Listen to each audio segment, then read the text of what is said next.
न कोई बड़ा धमाका, न टैक्स में कोई बड़ी राहत, फिर भी द हिंदू क्यों कह रहा है इस बजट को विश्वसनीय और प्रशंसनीय। जैसा कि आप स्क्रीन पर देख रहे हैं, credible and in creditable. Credible तो मतलब जानते ही हैं, जिस पर विश्वास किया जा सके, यानी कि विश्वसनीय। और क्रेडिटेबल का मतलब होता है जिसको क्रेडिट दिया जा सके, यानी कि प्रशंसनीय, यानी कि प्रेज वर्दी। तो ये जो हिंदू का एडिटोरियल है, इसमें बजट को कहा जा रहा है यह न केवल विश्वसनीय है बल्कि यह प्रेज वर्दी भी है, क्रेडिटेबल भी है। ठीक है, तो क्या है 2026 के बजट की छिपी हुई रणनीति। नमस्कार दोस्तों, स्वागत है आपका हमारे YouTube चैनल में द हिंदू एडिटोरियल एनालिसिस के सेगमेंट में। आज तारीख है 2 फरवरी और हम विश्लेषण करेंगे बजट 2026-27 पर आए बेहद महत्वपूर्ण एडिटोरियल का, जिसका शीर्षक है क्रेडिबल एंड क्रेडिटेबल, यानी एक ऐसा बजट जो विश्वसनीय भी है और तारीफ के काबिल भी। इस साल के बजट में सरकार ने एडवेंचर यानी कि जोखिम के बजाय प्रूडेंस यानी कि एडवेंचरिज्म की बात नहीं कर रहा है इसमें, बल्कि ये प्रूडेंस की बात कर रहा है। एडवेंचरिज्म का मतलब हो गया कि ये जो है आपका जोखिम वाली बात नहीं कर रहा है ये, यानी कि कुछ ऐसा चीज़ कर जाए जिसमें जो है हो सकता है कि लोगों की वाहवाही मिले, लेकिन उसमें जोखिम भी होता है। लेकिन अब जो है सरकार क्या कर रही है, प्रूडेंस की बात कर रही है, यानी कि समझदारी भरा काम उन्होंने चुना है इस बार। कोई बड़े बिग बैंग रिफॉर्म्स नहीं है, मतलब बड़ा जो धमाकेदार रिफॉर्म्स जो है उसके बारे में भाई इसमें बात नहीं की गई है, लेकिन इसमें जो है एक बहुआयामी यानी कि मल्टी प्रोन्स्ड मेजर्स, उपाय की बात की गई है या अप्रोच अपनाई गई है। आज के इस विश्लेषण में हम इन सभी पहलुओं को गहराई से समझेंगे। ठीक है, वैश्विक अनिश्चितताओं के बीच सरकार ने यह बिखरा हुआ यानी कि विविध कह सकते हैं, या आप कह सकते हैं एक मल्टी प्रोन्स्ड दृष्टिकोण क्यों अपनाया है, यह अप्रोच क्यों अपनाया है। मैन्युफैक्चरिंग यानी कि खास करके सेमीकंडक्टर और बायोफार्मा, टेक्सटाइल और एमएसएमईज के लिए क्या खास है, और क्या पुरानी योजनाओं के धीमे क्रियान्वयन पर सवाल उठाए गए हैं। चुनावी राज्यों जैसे केरल, ओडिशा और बंगाल के लिए बड़े पैकेज की जगह छोटी छोटी घोषणाओं के क्या मायने हैं। टैक्स में कोई बड़ी कटौती क्यों नहीं की गई, इसके बावजूद सरकार इंफ्रास्ट्रक्चर पर रिकॉर्ड तौर खर्च कैसे करेगी। क्या घाटे को कम करने की सरकार की आक्रामकता सही है, या थोड़ी लचीलेपन की जरूरत थी, यानी कि थोड़ी आज़ादी की जरूरत थी।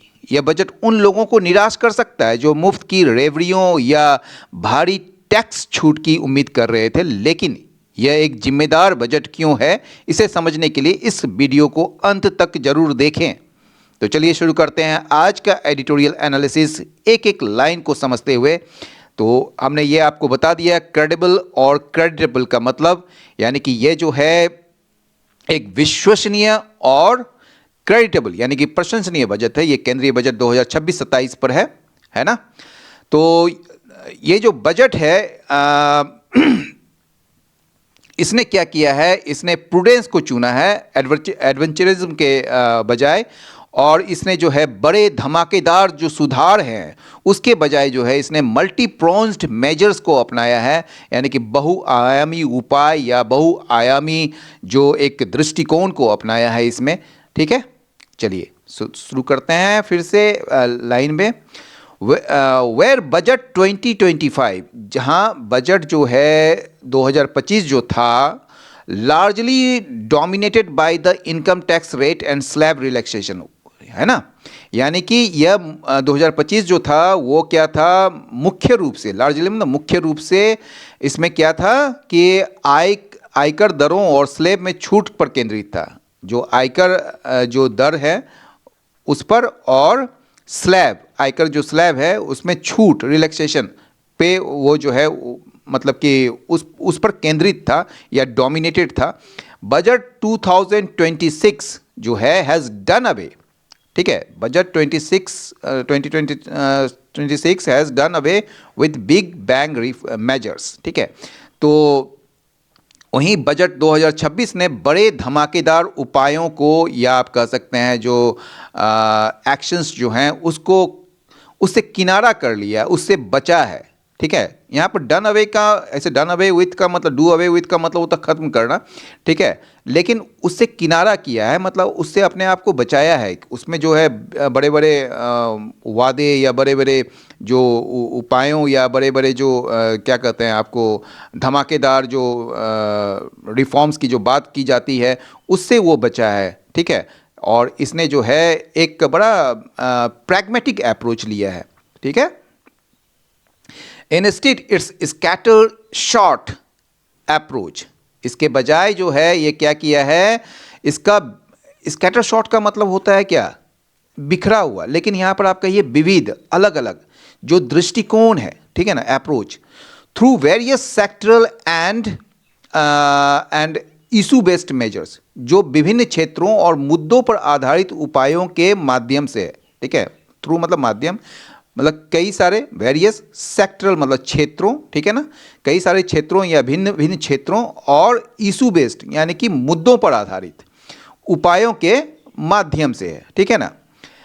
व्हेन टेकन टुगेदर, जब इसे एक साथ मतलब कि देखा जाए, व्हेन टेकन टुगेदर जब इसे एक साथ देखा जाए तो इसका जो उद्देश्य है, ठीक है, इसका जो उद्देश्य एम्ड एट, एम्ड के साथ टू भी लगता है और एट भी लगता है। अगर एट लगाएंगे तो यहाँ पर आईएनजी होगा, अगर टू लगाएंगे तो यहाँ पर केवल V1 होगा।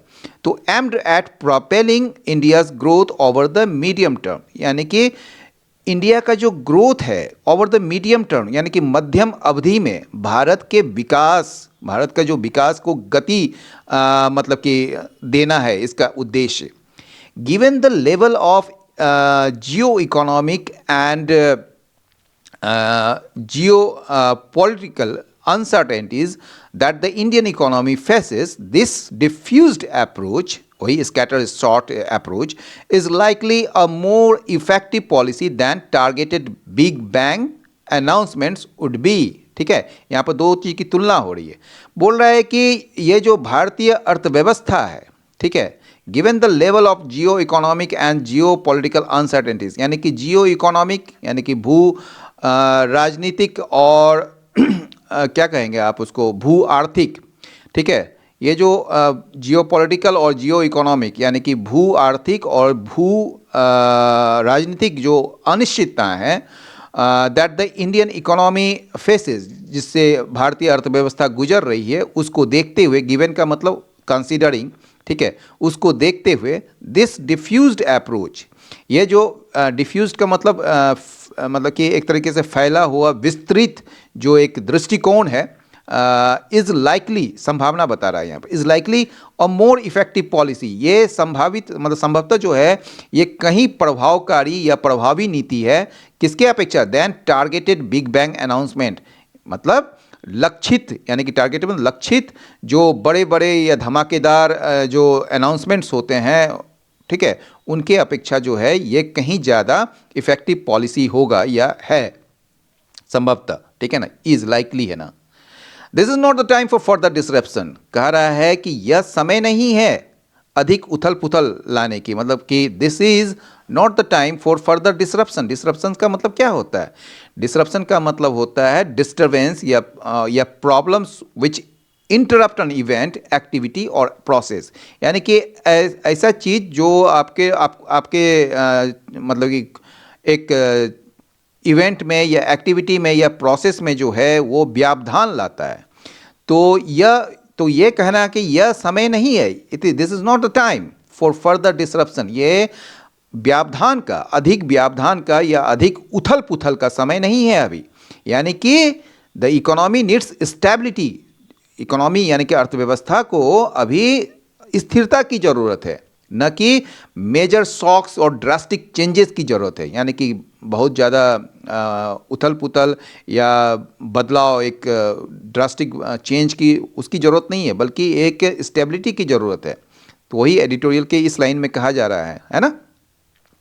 Budget 2026 contains announcements for the manufacturing sector, अब बजट 2026 में क्या है कंटेंट्स, मतलब उसमें है अनाउंसमेंट है, घोषणा है, किसके लिए? फॉर द मैन्युफैक्चरिंग सेक्टर के लिए, विनिर्माण क्षेत्र के लिए, वेरियस सर्विसेज सेक्टर्स, अलग अलग यानी कि विविध या विभिन्न सेवा क्षेत्रों के लिए, और साथ ही साथ पर्टिकुलर प्रोविजंस हैं यानी कि विशेष प्रावधान है टू मदद करने के लिए लेबर इंटेंसिव सेक्टर्स यानी कि श्रम प्रधान क्षेत्रों के लिए, ठीक है ना, श्रम प्रधान क्षेत्रों को विशेष रूप से मतलब कि श्रम प्रधान क्षेत्र को मदद पहुंचाने के लिए, जैसे कि टेक्सटाइल्स हो गया, आपका कपड़ा उद्योग हो गया, या फिर लेदर हो गया, ठीक है ना। तो ऐसे मतलब कि क्षेत्रों को जो है विशेष मदद या विशेष प्रावधानों के जरिए मदद पहुंचाने के लिए ये प्रावधान है, पर्टिकुलर प्रोविजंस है ना। आगे बढ़ते हैं। इन टर्म्स ऑफ मैन्युफैक्चरिंग, कहा जा रहा है कि मैन्युफैक्चरिंग के टर्म्स में, यानी कि मैन्युफैक्चरिंग के संदर्भ में, यानी कि विनिर्माण के संदर्भ में, द बजट इंक्लूड्स, इस बजट में शामिल है वे उपाय जो कवर करते हैं 7 well thought out areas. Well thought out areas का मतलब होता है सोच समझकर चुने गए क्षेत्र, जो कि 7 हैं। 7 सोच समझकर चुने गए क्षेत्र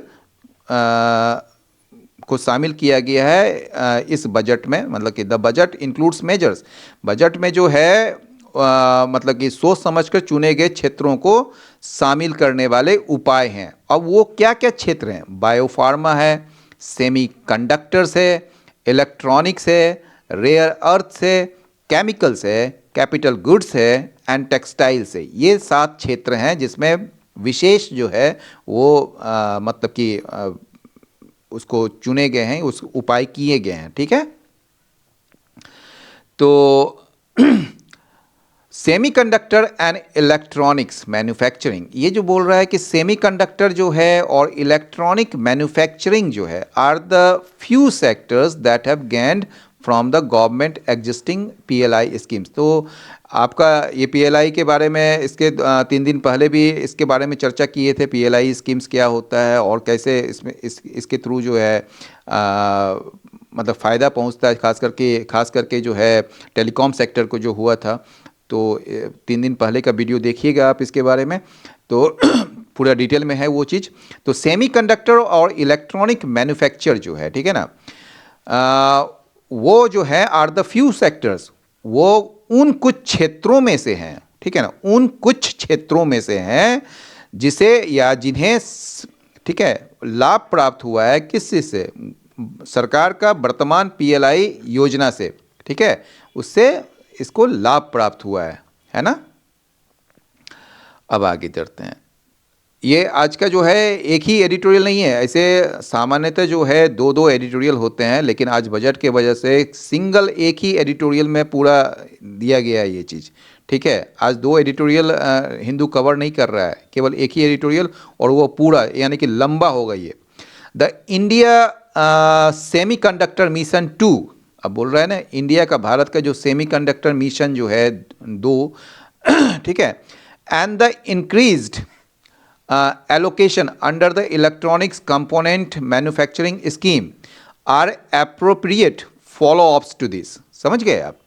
यानी कि कह रहा है कि इंडिया का सेमीकंडक्टर जो मिशन है 2, जो मिशन 2 जो है, ठीक है, और इलेक्ट्रॉनिक्स, और जो ये जो है आपका इलेक्ट्रॉनिक्स कंपोनेंट जो है आपका, ठीक है, यानी कि इलेक्ट्रॉनिक्स कंपोनेंट मैन्युफैक्चरिंग स्कीम, ठीक है, उसके तहत जो बढ़ा हुआ, मतलब कि बढ़ा हुआ आवंटन, ठीक है ना, ये बढ़ा हुआ इंक्रीज मतलब बढ़ा हुआ आवंटन, एलोकेशन मतलब आवंटन, यानी कि जिसमें आप डिस्ट्रीब्यूट करते हैं समथिंग, जैसे कि मनी हो गया, बजट हो गया, उसको डिस्ट्रीब्यूट करने को एलोकेशन कहते हैं, मतलब आवंटन करते हैं।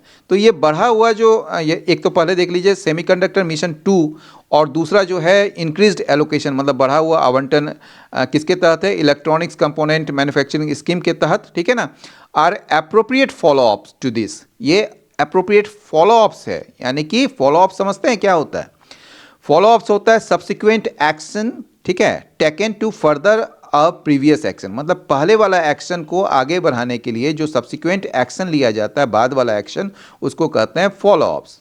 तो कहने का ये मतलब है कि ये जो नया फंडिंग है और जो second version of the semiconductor mission जो है वो लॉजिकल नेक्स्ट स्टेप से, मतलब कि बड़ा उचित नेक्स्ट स्टेप से टू कंटिन्यू द सक्सेस, इस सक्सेस को आगे बढ़ाने के लिए जो पीएलआई स्कीम्स में जो कई सारे को लाभ मिला है, तो उसी के तहत जो है ये सेमीकंडक्टर मिशन 2 और increase allocation under the electronics component manufacturing 6 scheme, वो बड़ा उचित फॉलोअप्स है, मतलब कि लॉजिकल नेक्स्ट स्टेप है इसका, ठीक है, टू दिस, समझ गए। These are sectors where India needs to become globally competitive, ये वह क्षेत्र हैं जहां भारत को ज़रूरत है या आवश्यकता है क्या करने की, विश्व स्तर पर प्रतिस्पर्धी बनने की, ठीक है ना, विश्व स्तर पर ग्लोबली कॉम्पिटिटिव बनने की आवश्यकता है, ठीक है। The Biopharma Shakti scheme is aimed at making India a global biopharma manufacturing hub with an allocation of 10,000 crore rupees over the next 5 years, ठीक है ना। ये जो बायोफार्मा है ना, बायोफार्मा शक्ति स्कीम जो योजना है, उसका उद्देश्य क्या है, देखिए एम के एट आया, एट के बाद आईएनजी आ रहा है ना, तो उसका उद्देश्य क्या है, भारत को बनाना, क्या, एक ग्लोबल बायोफार्मा मैन्युफैक्चरिंग हब बनाना, यानी कि वैश्विक बायोफार्मा विनिर्माण केंद्र बनाना, कैसे, with an allocation of 10,000 crore rupees over the next 5 years, यानी कि अगले 5 वर्षों में 10,000 करोड़ के आवंटन के साथ, यानी कि ये जो आवंटन किया गया 10,000 करोड़ का, उसको अगले 5 वर्षों में क्या करना है, इसका उद्देश्य जो है बायोशक्ति स्कीम, बायोफार्मा शक्ति स्कीम का, उसका क्या करना है, इंडिया को एक ग्लोबल बायोफार्मा मैन्युफैक्चरिंग हब बनाना है, ठीक है। आगे बढ़ते हैं। Pharmaceuticals, already a sector that India does well in, are exempt from the US 50% tariffs. आप जानते हैं कि यूएस के द्वारा 50% टैरिफ्स लगाया गया है इंडिया में, लेकिन फार्मास्यूटिकल एक ऐसा क्षेत्र है जो पहले से ही, एक ऐसा क्षेत्र जो पहले से ही जिसमें इंडिया अच्छा कर रहा है, अच्छा प्रदर्शन करता है, आर एग्जेम्प्ट, वो क्या है, वो उसको छूट मिली हुई है, ठीक है ना, वो मुक्त है from the US 50% tariffs, US के जो 50% का जो टैरिफ्स लगाया गया उससे उसको छूट मिली हुई है, यानी कि वो मुक्त है उस चीज़ से, ठीक है। इट इज़ ऑल्सो इम्पॉर्टेंट, ठीक है, it is also important to support the sectors that are currently hit by the some tariffs, ठीक है। तो यह जो है ना, उन क्षेत्रों का समर्थन करना भी, मतलब कि ये बोल रहा है कि उन क्षेत्रों, मतलब दोस्त, मतलब उन क्षेत्रों को, ठीक है, सपोर्ट करना, समर्थन करना भी महत्वपूर्ण है, जो दैट, मतलब जो आर, यानी कि दैट मतलब विच, मतलब एक तरीके से कहिए आप इसको, ये रिलेटिव क्लॉज है, तो दैट आर करेंटली हिट, जो वर्तमान में जो है ना हिट हुए हैं, मतलब मार झेल रहे हैं, सेम टैरिफ्स, इस प्रकार के टैरिफ्स, यानी कि उन्हीं शुल्कों या 50% के जो शुल्क लगाया गया है या जो टैरिफ लगाए गए हैं अमेरिका के द्वारा, उसका मार झेल रहे हैं, तो ऐसे सेक्टरों को सपोर्ट करना भी महत्वपूर्ण है, ठीक है।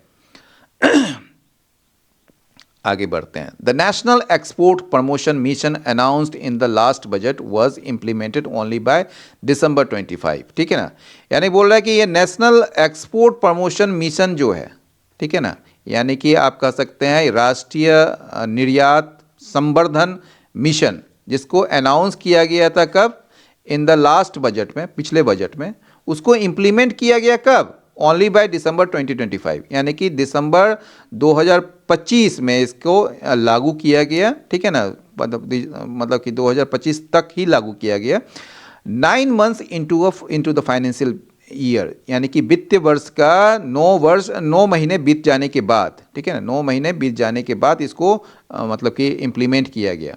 द सेंटर शुड इंश्योर, तो सेंटर को क्या करना है, यहाँ शुड जो है ना, शुड इंश्योर मतलब एक एडवाइस है यहाँ पर, तो केंद्र को जो है ना ये सुनिश्चित करना चाहिए that this budgets integrated programme for the textile sector does not face similar delays, कि केंद्र को ये सुनिश्चित करना चाहिए कि कपड़ा क्षेत्र के लिए, ये कपड़ा क्षेत्र के लिए जो है ना, ये बजट का जो एकीकृत कार्यक्रम है, बजट का एकीकृत कार्यक्रम जो है, इसी तरह का देरी का सामना न करना पड़े उसको, ठीक है ना, मतलब इस तरह की देरी का सामना न करना पड़े, तो इस बात को सेंटर को सुनिश्चित करना चाहिए, है ना। आगे बढ़ते हैं। Also, the various measures aimed at creating champion MSMEs, providing them equity, liquidity, and professional support must be implemented quickly. तो साथ ही ऑल्सो ना साथ ही द वेरियस मेजर्स, कई सारे जो मतलब कि उपाय हैं, विभिन्न उपाय जो हैं जिसका उद्देश्य जो है चैंपियन एमएसएमई को बनाना और फिर उसको जो है प्रोवाइडिंग दैम, मतलब कि एमएसएमई, दैम मतलब एमएसएमई, तो उसको जो है इक्विटी प्रदान करना, प्रोवाइडिंग मतलब देना, इक्विटी प्रदान करना, लिक्विडिटी प्रदान करना और प्रोफेशनल सपोर्ट देना, ठीक है ना। तो ये जो है ना वेरियस मेजर्स जो है मस्ट बी इम्प्लीमेंटेड, इसको जो है लागू किया जाना चाहिए जल्द से जल्द, क्विकली। ठीक है, आगे बढ़िए। MSMEs account for 48.6% of India's exports and the EU-FTA जो अभी हाल में मतलब कि साइन किया गया है, even if it is implemented soon, will not kick in quick enough to offset the ongoing pain caused by the US tariffs। बोल रहा है कि ये जो MSME का जो हिस्सा है ना इंडिया के एक्सपोर्ट्स में, वो कितना है 48.6% है, समझ गए, उसकी हिस्सेदारी 48.6% है। और EU-FTA जो है, जो कि अभी साइन किया गया था, even if it is implemented soon, भले ही इसे जल्द ही लागू किया जाए, लेकिन विल नॉट किक इन, यह जो है शुरू नहीं होगा, किक इन में शुरू नहीं होगा क्विक एनफ, मतलब कि पर्याप्त तेजी से, ठीक है, ताकि ये जो ऑनगोइंग पेन जो हुआ है, यानी कि नुकसान हुआ है caused by the US tariffs, यानी कि अमेरिकी टेरिफ के वजह से जो ऑनगोइंग पेन हो रहा है, यानी कि जो वर्तमान में जो या आप जो नुकसान झेल रहे जो सेक्टर हैं उनको उनकी भरपाई करने के लिए ये पर्याप्त तेजी से शुरू नहीं होगा, will not kick in quick enough to offset, offset मतलब भरपाई करना, उसको कॉम्पनसेट करना, द ऑनगोइंग पेन, वो जो अभी जिसके वजह से मतलब कि यूएस टेरिफ की वजह से जो आपको नुकसान पहुंचा है उसको भरपाई नहीं कर पाएगा, ठीक है, उस मतलब करेगा, लेकिन ये जल्द ही मतलब पर्याप्त तेजी से ये शुरू नहीं होगा, ये चीज़ कहने का ये मतलब है, समझ गए। आगे बढ़ते हैं। The services sector to, services sector जो है वो भी, ठीक है ना, यानी कि सेवा क्या कहेंगे उसको, सेवा क्षेत्र, ठीक है ना, सेवा क्षेत्र को भी स्टैंड्स टू बेनिफिट, वो भी उसको भी लाभ होगा फ्रॉम बजट 2026, यानी कि बजट से लाभ होने की उसकी भी उम्मीद है, ठीक है, उसको भी लाभ होगा, स्टैंड्स टू बेनिफिट, समझ गए। स्टैंड्स टू का मतलब to be in a position where one is likely to do something, जब आप एक ऐसे पोजीशन में होते हैं जब आप मतलब इससे आपको लाभ होने की संभावना होती है, ठीक है ना। The services sector to stands to benefit, मतलब उसकी संभावना है कि वो उसको लाभ मिलेगा फ्रॉम बजट 2026। आगे बढ़ें।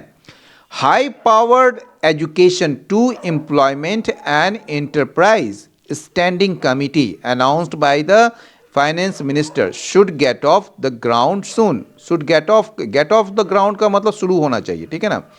तो बोल रहा है कि ये जो हाई पावर्ड समझते हैं, उच्च स्तरीय, एजुकेशन टू एम्प्लॉयमेंट यानी कि शिक्षा से रोजगार और उद्यम, ठीक है ना, उसके लिए जो स्टैंडिंग कमिटी बनाया गया है, ठीक है ना, अस्थाई समिति, ठीक है ना, जिसको कि फाइनेंस मिनिस्टर के द्वारा अनाउंस किया गया है, should get off the ground soon, वो जो है जल्द ही शुरू हो जाना चाहिए, जल्द ही, शुड मतलब यहाँ पर एक मतलब कि एक संभावना, एक कहिए कि एक इसको मतलब कि वो हो जाना चाहिए, क्योंकि फाइनेंस मिनिस्टर जो है उसको अनाउंस भी की है निर्मला सीतारमन ने, तो फिर इसको जो है जल्द शुरू हो जाना चाहिए, ये एडिटोरियल कह रहा है। यानी कि जो पावरफुल कमेटी है जिसको कि बनाया गया है एजुकेशन को लिंक करने के लिए, जोड़ने के लिए जॉब से, वो शुरू जल्द से जल्द होना चाहिए, मस्ट स्टार्ट, ठीक है। आगे बढ़ते हैं। The focus on health care, focus जो है यानी कि जो ध्यान है आपका वो केंद्रित होना चाहिए हेल्थ केयर में एंड मेडिकल टूरिज्म में, है ना।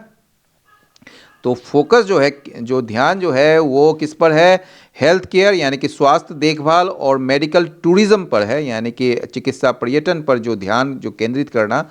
Where India is already developing strength, जहाँ पर इंडिया जो है अच्छा या मजबूती से काम कर रहा है या विकसित हो रहा है, इज़ ए गुड स्टार्ट, वो एक अच्छी शुरुआत है।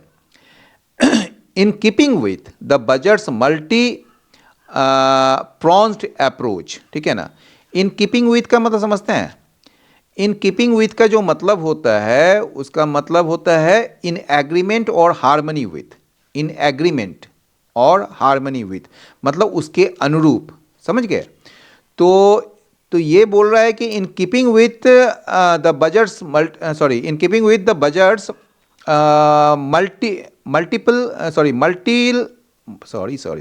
मल्टी प्रॉन्स्ड अप्रोच, ये जो बजट का जो बहुआयामी जो दृष्टिकोण के अनुरूप, द सेंटर है शॉर्ट का मतलब ट्राइड। तो सेंटर ने कोशिश किया है परोसने की द इलेक्शन बाउंड स्टेट्स, जहाँ पर इलेक्शन होने हैं, ठीक है ना।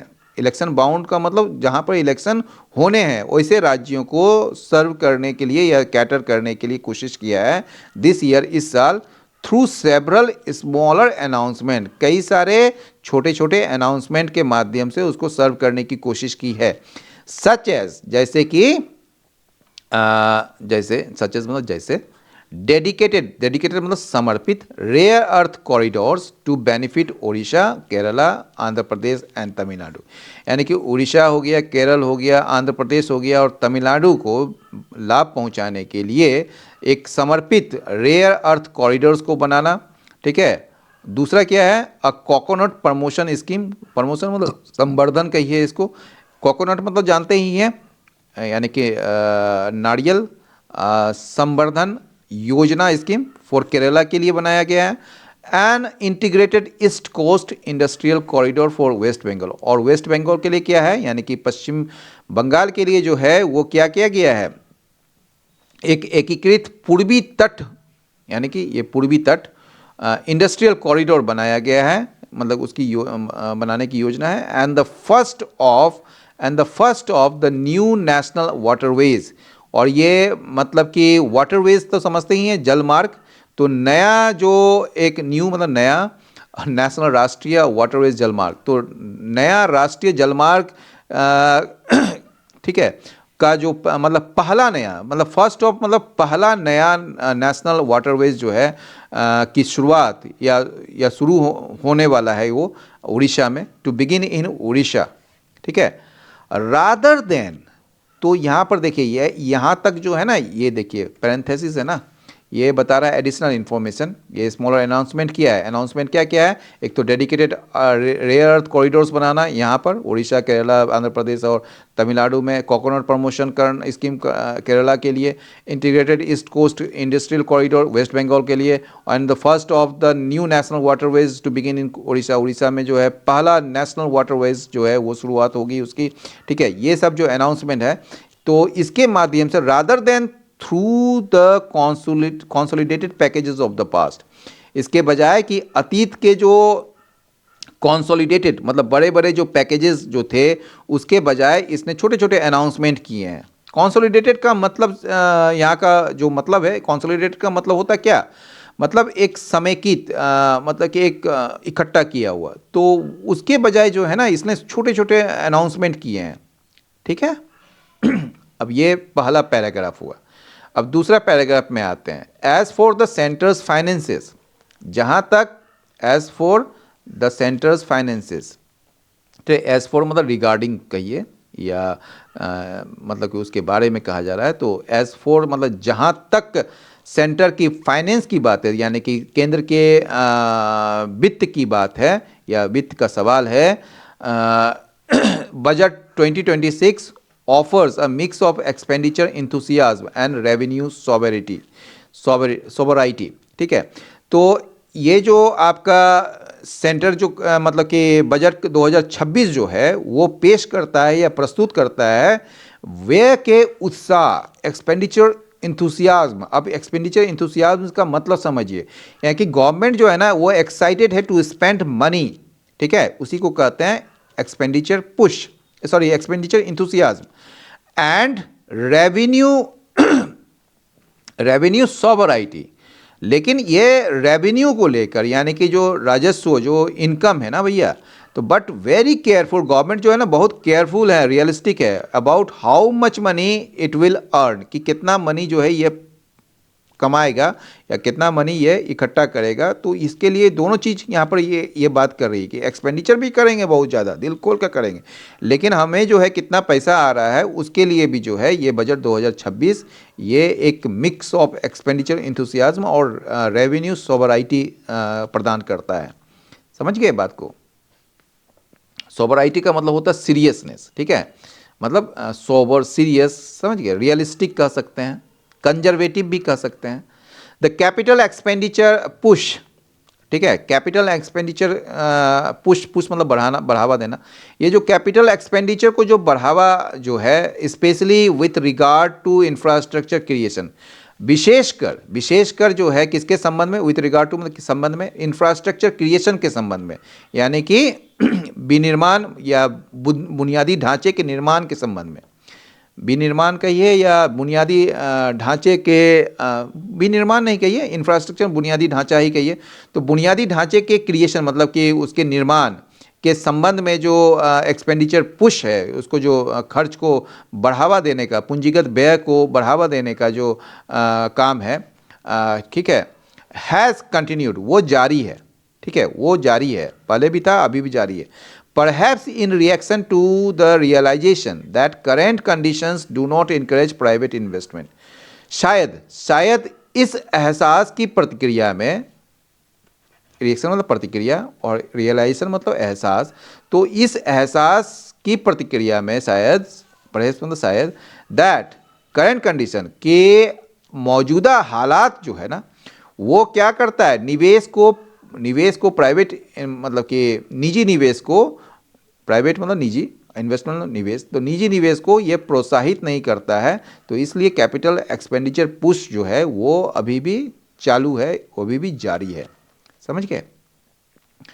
Overall capital expenditure is set to grow to 12.2 lakh crore in 2026-27, amounting to 4.4% of the GDP, the highest in at least the last 10 years। कहा जा रहा है कि ओवरऑल का मतलब कुल मिलाकर कैपिटल एक्सपेंडिचर जो है यानी कि पूंजीगत व्यय जो है या खर्च जो है इज सेट टू ग्रो, ठीक है, वो बढ़ने वाला है कहाँ तक, 12.2 लाख करोड़ तक, ठीक है, इन 2026-27, 2026-27 में, जो क्या हो जाएगा,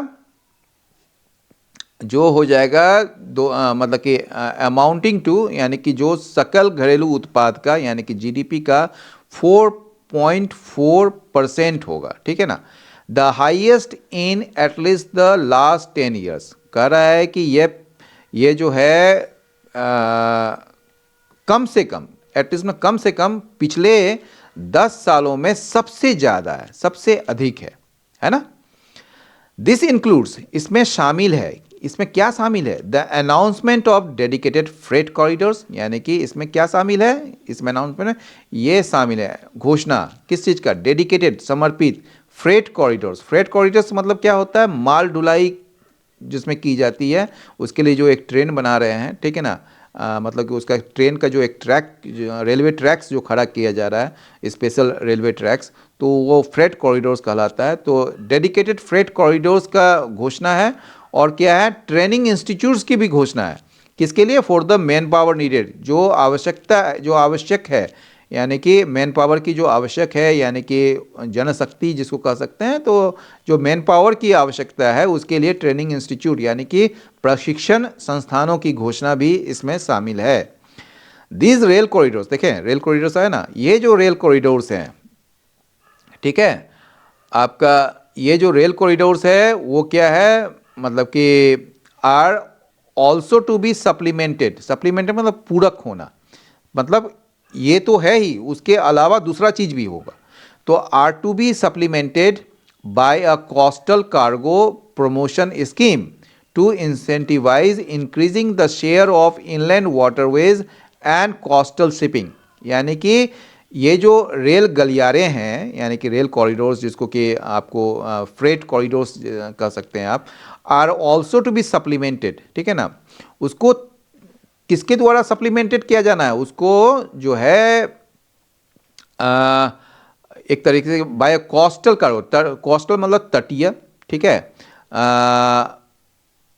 कार्गो, कार्गो का मतलब क्या होता है? कार्गो का मतलब जो सामान वगैरह होते हैं ना, तो तटीय कार्गो संवर्धन, कार्गो, हाँ कार्गो कह सकते हैं, वो कोस्टल कार्गो प्रमोशन स्कीम।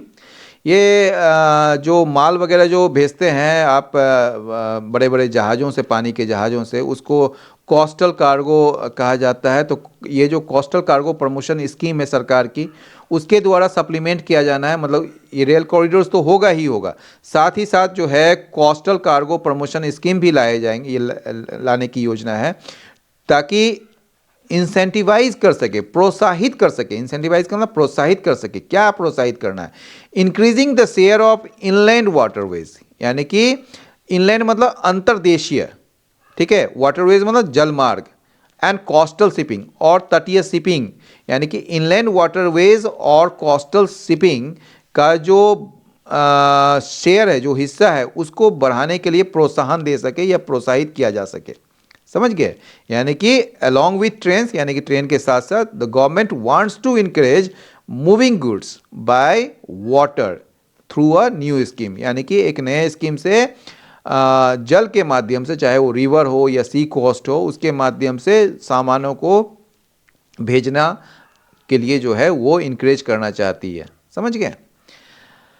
आगे पढ़ते हैं, बहुत लंबा है। इट इज़ नॉट वर्दी, यह ध्यान देने योग्य है। नोटवर्दी मतलब ध्यान देने योग्य है कि that the centre has revised downwards its capital expenditure for 2025-26 to 10.9 lakh crore from the 11.2 lakh crore initially budgeted. ठीक है, अब इसको तोड़ के पढ़िए। ये ध्यान देने योग्य है कि सेंटर ने संशोधित किया था नीचे की तरफ अपने कैपिटल एक्सपेंडिचर को, पूंजीगत व्यय को, फॉर 2025-26 के लिए वो करके क्या कर दिया था, 10.9 लाख करोड़ कर दिया था, फ्रॉम द 11.2 लाख करोड़, यानी कि 11.2 लाख करोड़ था इसका। ठीक है ना, जो कि शुरुआत में बजट किया गया था, यानी कि बजट में दिया गया था इसको। ठीक है, उससे जो है घटाकर 10.9 लाख करोड़ कर दिया गया। ठीक है, तो इसने रिवाइज करके डाउनवर्ड्स कर दिया कैपिटल एक्सपेंडिचर को। समझ गए? तो it remains to be seen if this year's target will be met. ये अभी देखा जाना बाकी है, मतलब अभी नॉन नहीं है, यानी कि अभी जो है ये चीज़ अभी पता नहीं है। It remains to be seen, ये अभी देखा जाना बाकी है कि इफ दिस ईयर्स टारगेट, कि क्या इस साल का जो लक्ष्य है वो पूरा हो पाएगा। ठीक है, but even coming close will provide a substantial flip to the economy. लेकिन अगर इसके करीब भी अगर पहुंच गए हैं, बट इवन यानी कि इसके कमिंग क्लोज, यानी कि इसके करीब भी अगर पहुंच गए भी, इवन मतलब भी, लेकिन इसके करीब भी अगर पहुंच गए तो यह जो है देगा, प्रोवाइड करेगा सब्सटेंशियल फ्लिप, यानी कि काफ़ी बढ़ावा देगा। फ्लिप मतलब एक प्रोत्साहन, एक बढ़ावा देगा अर्थव्यवस्था को। ठीक है, ऑन द रेवेन्यू फ्रंट। ठीक है, रही बात मतलब कि ऑन मतलब यहाँ regarding, on the revenue front, यानी कि राजस्व के मोर्चे पर। ठीक है, राजस्व समझते हैं, तो ऑन द रेवेन्यू फ्रंट पर जो है क्या हुआ है कि सेंटर जो है did not announce any major tax cuts, कि सेंटर यानी कि केंद्र ने कोई भी बड़ा मतलब कि टैक्स समझते ही हैं, तो कोई भी बड़ा कर कटौती नहीं की है व्यक्तियों के लिए या फिर कॉरपोरेशन यानी कि कंपनियों के लिए कोई भी बड़ा कर कटौती नहीं की है। ठीक है, इन 2019 एंड 2025 कह रहा है ये एडिटोरियल कि 2019 और 2025 रिस्पेक्टिवली क्रमशः कॉरपोरेशन यानी कि जो कंपनियों के जो होते हैं या निगम कह सकते हैं, एंड इंडिविजुअल्स और लोग जो हैं, व्यक्ति जो हैं, उनको मिला था, रिसीव्ड सब्सटेंशियल टैक्स रिलीफ, एक पर्याप्त, एक अच्छा खासा मतलब कि कर राहत मिली थी, ठीक है। To announce more would have put undue stress on central finances at a time when its expenditure commitments non and anticipated are substantial।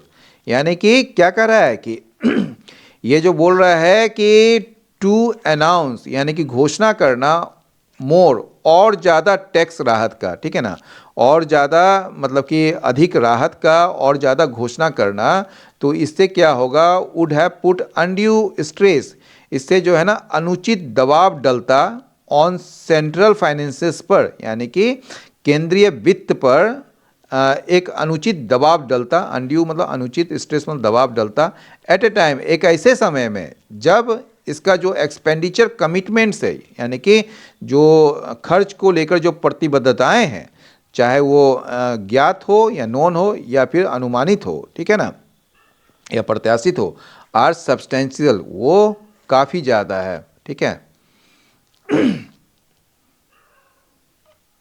ये एक्सपेंडिचर के लिए आ रहा है, एक्सपेंडिचर कमिटमेंट्स के लिए आ रहा है आर, ठीक है ना, ये याद रखिएगा, ये नहीं समझ लीजिए कि ये टू अनाउंस के लिए आ रहा है, समझ गए।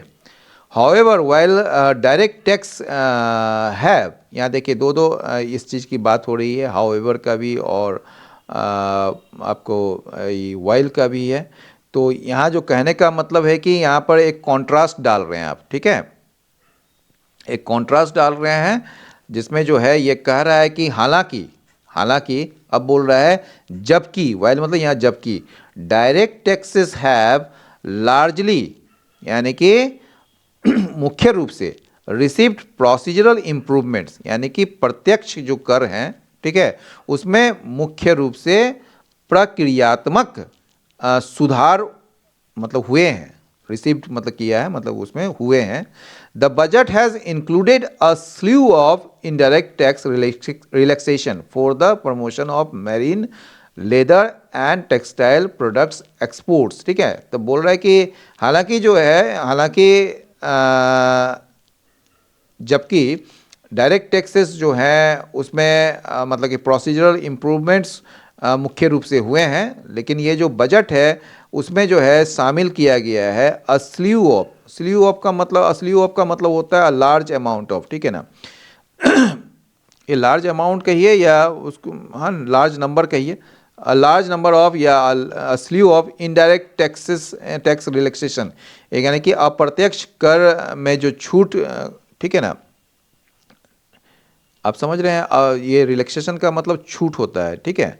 तो बजट में जो है ये जो अप्रत्यक्ष करों में जो कई सारे जो छूट हैं, किसके लिए, for the promotion of marine, leather and textile products exports के लिए, ठीक है ना। यानी कि यहाँ तक पहले समझ लीजिए, मैरीन हो गया समुद्री, या कहिए आप क्या कहेंगे उसको, जो समुद्री जो आवाजाही होता है या समुद्री जो प्रोडक्ट्स होते हैं उसके लिए, फिर चमड़ा के लिए, या फिर कपड़ा जो प्रोडक्ट्स होते हैं उसके एक्सपोर्ट्स के लिए, ठीक है ना, उसके निर्यात के लिए को बढ़ावा देने, ठीक है ना, उसको बढ़ावा देने के लिए, प्रमोशन मतलब प्रमोशन बढ़ावा देने के लिए जो इनडायरेक्ट टैक्स रिलैक्सेशन जो है वो कई सारे किए गए हैं इसमें शामिल, ठीक है। And speeding up India's energy transition, और क्या कर रहा है, भारत का जो ऊर्जा संक्रमण है, एनर्जी ट्रांजिशन जो है, यानी कि ऊर्जा संक्रमण जो है वो उसमें क्या करने के लिए, एक तरीके से उसको और तेज़ी लाने के लिए, ठीक है। तो आप जो है ये एनर्जी ट्रांजिशन का मतलब क्या समझे, एनर्जी ट्रांजिशन का मतलब होता है फॉजिल फ्यूल से रेन्यूएबल एनर्जी की तरफ बढ़ना, यानी कि आप अभी कोयला वगैरह ये सब का यूज़ करते हैं, तो उससे जो है आप बैटरी हो गया, सोलर हो गया, ये सब की तरफ मूव करने के लिए बात हो रही है। तो एनर्जी ट्रांजिशन का जो है ना उसको और ज़्यादा उसमें बढ़ोतरी करना, उसको और ज़्यादा तेज़ी लाना। द टैक्स रेवेन्यू प्रोजेक्शंस, ठीक है ना, आर लार्जली सोबर, ये जो टैक्स रेवेन्यू का जो प्रोजेक्शन है, प्रोजेक्शन समझते हैं, अनुमान, ये जो अनुमान है टैक्स रेवेन्यू का जो प्रोजेक्शन जो है वो आर लार्जली सोबर, ये मतलब कि काफ़ी हद तक, लार्जली काफ़ी हद तक यथार्थवादी है कहिए, या रियलिस्टिक है, या गंभीर है, या संयमित है, ठीक है ना। Corporate tax revenue is projected to grow nearly 14% over the budget estimates of 2025-26। कह रहा है कि कॉरपोरेट जो टैक्स राजस्व है यानी कि कर राजस्व में वो जो है प्रोजेक्ट किया गया है कि वो बढ़ेगा लगभग 14% over the budget estimates of 2025-26।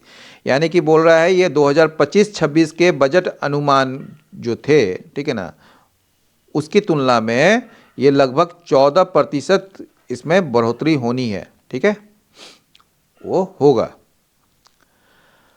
अगला जो है, this is broadly in line with the revised estimates for 2025-26। कह रहा है कि यह मोटे तौर पर, ब्रॉडली मतलब मोटे तौर पर, इन लाइन का मतलब होता है के अनुरूप, ठीक है ना, उसके अनुरूप है। किसके अनुरूप है? With the revised estimates for 2025-26 coming in 12.4% higher than the actuals of the previous year, ठीक है। यानी कि यह मोटे तौर पर 2025-26 के जो संशोधित अनुमान है उसके अनुरूप है, ठीक है, in line with the revise estimates for 2025-26, ठीक है। ये जो कमिंग इन, इसी को आगे बढ़ा रहा है, कमिंग इन ये पार्टिसिपल है, इन 12.4% हाइयर, जो कितना है? पिछले वर्ष के वास्तविक आंकड़ों, मतलब पिछला वर्ष के जो वास्तविक आंकड़े हैं ना, उससे यह 12.4% अधिक है, ठीक है। यानी कि ये जो 14% ग्रोथ टारगेट जो है ना वो रियलिस्टिक है, क्योंकि पिछले साल जो है इसने 12.4% मतलब कि एक तरीके से ग्रोथ हासिल किया था।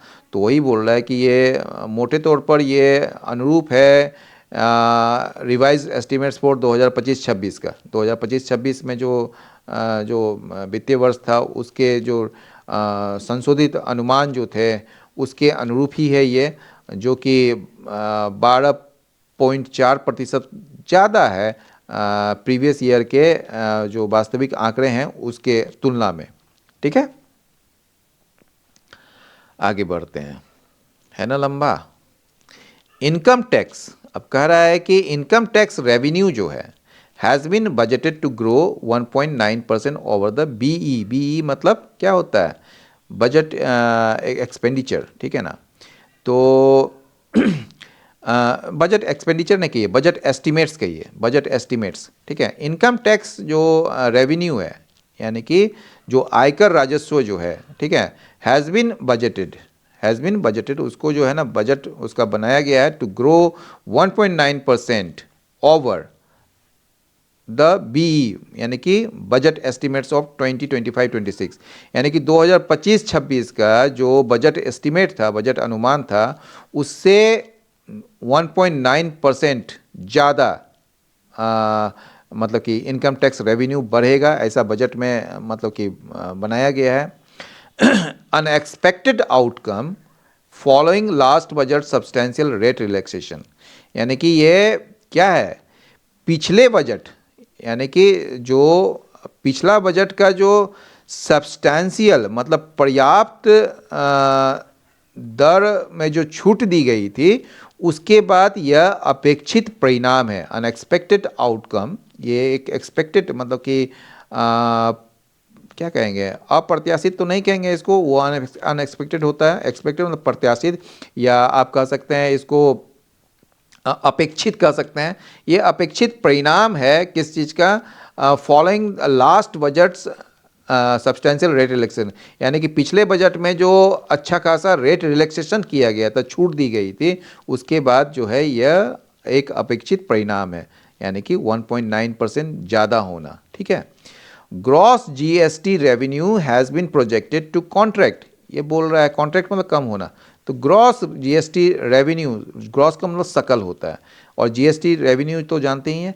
हैज़ बीन प्रोजेक्टेड, उसको मतलब कि प्रोजेक्ट किया गया है, यानी कि उसका अनुमान है कि वो कम होगा, कॉन्ट्रैक्ट होगा 13.5% इन 2026-27, यानी कि 2026-27 में इसमें जो है ना कमी आएगी 13.5%, जो कि एक रिफ्लेक्शन है of the September 2025 rate rationalisation and the end of the compensation cess जो क्या है, एक प्रतिबिंब है, एक रिफ्लेक्शन है किस चीज का, 2025 के जो 2025 में जो है आपने क्या किया था, रेट रैशनलाइजेशन किया था। रैशनलाइजेशन मतलब समझते हैं, एडजस्टमेंट करते हैं, कोई चीज़ अच्छा चीज़ करने के लिए रैशनलाइजेशन किया जाता है, समझ गए। तो मतलब कि रीऑर्गेनाइजेशन ऑफ ए कंपनी और सिस्टम टू इंक्रीज एफिशिएंसी, यानी कि एफिशिएंसी बढ़ाने के लिए उसको रीऑर्गेनाइज करते हैं, कि चाहे वो सिस्टम हो चाहे वो कंपनी हो, तो उसको रैशनलाइज किया जाता है, ठीक है ना।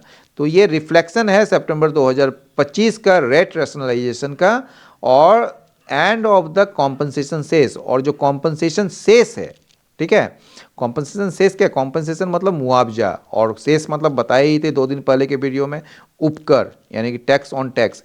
तो ये जो कॉम्पनसेशन सेस की समाप्ति का ही ये परिणाम है, प्रतिबिंब है, ठीक है। टेकन टुगेदर मतलब कुल मिलाकर, टेकन टुगेदर मतलब कुल मिलाकर, the centre's fiscal deficit has been projected at 4.3% of GDP in 2026-27, down from 4.4% estimated for 2025-26। तो कुल मिलाकर क्या है, सेंटर का जो फिस्कल डेफिसिट है, फिस्कल डेफिसिट समझते हैं ना, फिस्कल डेफिसिट मतलब होगा राजकोषीय घाटा। तो ये जो राजकोषीय घाटा है जो है ना, उसको अनुमान किया गया है जीडीपी का 4.3% रहने का, ठीक है ना, 4.3% रहने का 2026-27 में, जो कम है 4.4% से, जिसको अनुमानित किया गया था 2025-26 के बजट में, ठीक है।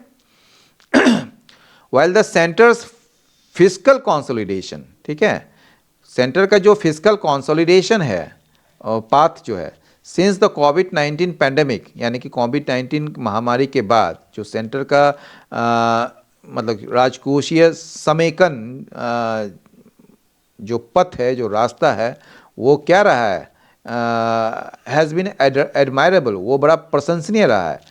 कंटिन्यूड एग्रेशन, ठीक है ना, in reducing the deficit deserve some questioning, लेकिन लगातार या निरंतर जो एग्रेशन दिखाती है सरकार या आक्रामकता इन रिड्यूसिंग, कम करने में डेफिसिट को, उसमें कुछ सवाल पूछने की ज़रूरत है, डिजर्व सम क्वेश्चनिंग, यानी कि लेकिन घाटे को कम करने में निरंतर जो आक्रामकता है उस पर कुछ सवाल उठाए जाने चाहिए या उठाने की ज़रूरत है। Even the economic survey argued for, यहाँ तक कि जो आर्थिक सर्वेक्षण जो है या सर्वे जो है, वो क्या कर रहा था, वो जो है सवाल उठा रहा है। इवन द मतलब कि यहाँ तक कि आर्थिक सर्वेक्षण जो है उसने आर्ग्यू किया था, या सवाल नहीं, यहाँ पर जो है तर्क दिया था, फॉर सम फिस्कल फ्लेक्सिबिलिटी, यानी कि फॉर द सेंटर, यानी कि केंद्र के लिए कुछ मतलब फिस्कल फ्लेक्सिबिलिटी होना चाहिए, यानी कि जब सेंटर चाहे, यानी कि भू राजनीतिक और भू आर्थिक स्थिति को देखते हुए सेंटर के पास इतना फिस्कल आज़ादी होना चाहिए, यानी कि राजस्व मतलब कि सॉरी ये राजकोषीय जो आज़ादी होनी चाहिए कि वो अपने अनुसार जो है वो समय को देखते हुए वो निर्णय ले सके। तो सेंट्रल ठीक है, सेंटर के पास जो है या सेंटर के लिए जो है वो कुछ फिस्कल फ्लेक्सिबिलिटी होना चाहिए, given the Jio economic and Jio political condition, यानी कि जियो इकोनॉमिक और जियो पॉलिटिकल कंडीशंस को देखते हुए। Overall, budget 2026 may disappoint those looking for massive tax relief or subsidies। मतलब क्या हुआ, ओवरऑल मतलब कुल मिलाकर ये जो बजट 2026 है वो निराश कर सकता है उन लोगों को जो तलाश कर रहे थे बड़ी मतलब कि क्या कहेंगे उसको, भारी या बड़ा कर राहत का और सब्सिडीज़ का। सब्सिडीज़ यानी कि क्या होता है, उसको सब्सिडी ही कहिए उसको, ठीक है। बट इज नेवरदलेस, लेकिन ये फिर भी, ठीक है, लेकिन यह फिर भी, नेवरदलेस मतलब फिर भी या डिस्पाइट कह सकते हैं, a credible and creditable effort है। ये फिर भी जो है एक विश्वसनीय और एक प्रशंसनीय प्रयास है। तो दोस्तों यह था हिंदू के आज के एडिटोरियल का विस्तृत विश्लेषण। संक्षेप में कहें तो यह बजट चमक दमक से ज़्यादा स्थिरता पर केंद्रित है। सरकार ने दिखावे के बजाय अर्थव्यवस्था की बुनियाद यानी कि फाउंडेशन मजबूत करने का रास्ता चुना है, भले ही इसके लिए टैक्स में बड़ी छूट को छोड़ना पड़ा हो। एडिटोरियल का मानना है कि यह एक परिपक्व और यानी कि मैच्योर और संतुलित बैलेंस्ड बजट है। जाने से पहले आज का सवाल आपके लिए, जिसका जवाब आप कमेंट्स में जरूर दें। एडिटोरियल में कहा गया है कि सरकार फिस्कल डेफिसिट कम करने को लेकर शायद कुछ ज़्यादा ही सख्त है और उसे थोड़ा लचीलापन दिखाना चाहिए था। क्या आप इससे सहमत हैं? क्या सरकार को घाटे की चिंता छोड़कर खर्च बढ़ाना चाहिए या फिर खर्च बढ़ाना चाहिए था, या फिर वित्तीय अनुशासन ही देश के लिए सही रास्ता है? अपनी राय नीचे कमेंट बॉक्स में लिखें। लेकिन ये तो जो भी था, और आज हमने जो है कल के ही भांति जो है आज कुछ वर्ड्स जो है वो देख लेते हैं। प्रूडेंस का मतलब होता है मतलब केयरफुल, जजमेंट सावधानी समझदारी, इसको कॉशन कह सकते हैं, केयरफुलनेस डिस्क्रिशन कह सकते हैं।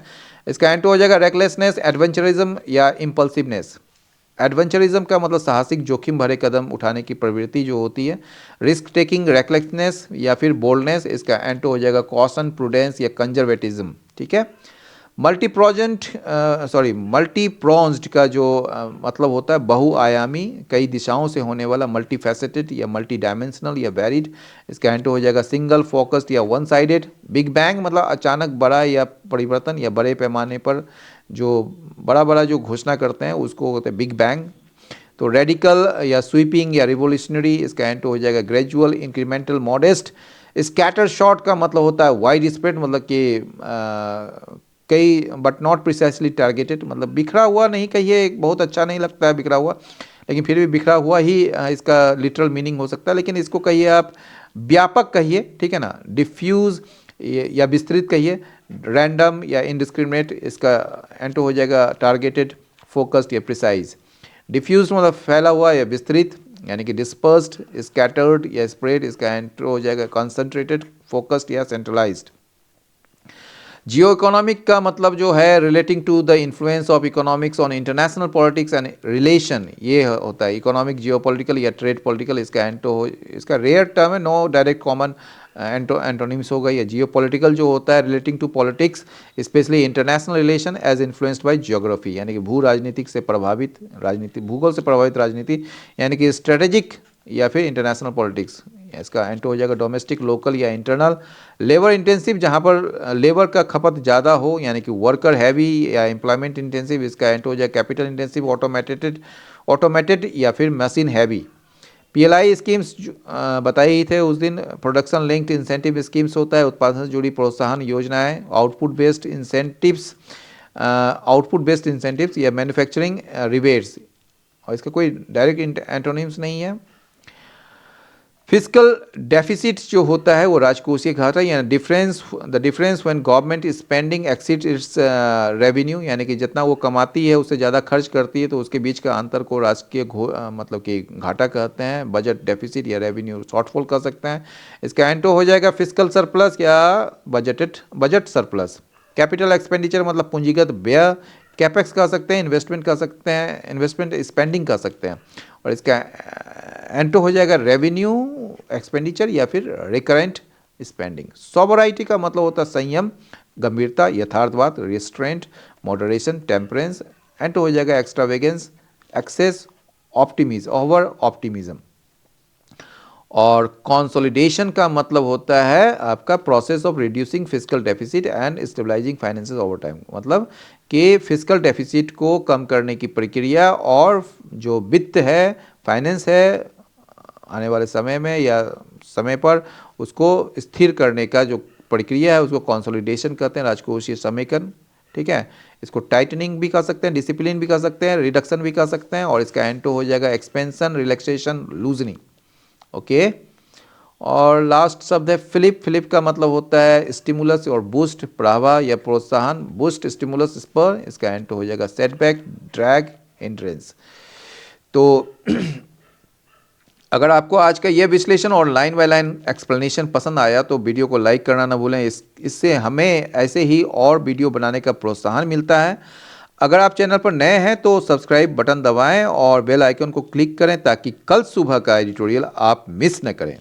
इस सेशन के नोट्स और वोकेबलरी की पीडीएफ के लिए हमारे टेलीग्राम चैनल को ज्वाइन करें, जिसका लिंक नीचे डिस्क्रिप्शन में दिया गया है। और इसे मैं आपको बता भी देता हूँ, इंग्लिश विद अमिताभ आनंद, ये है टेलीग्राम चैनल का आईडी। पढ़ते रहिए, समझते रहिए और देश की अर्थव्यवस्था पर अपनी पकड़ मजबूत करते रहिए। कल मिलेंगे एक और नए एडिटोरियल के साथ, तब तक के लिए नमस्कार, जय हिंद।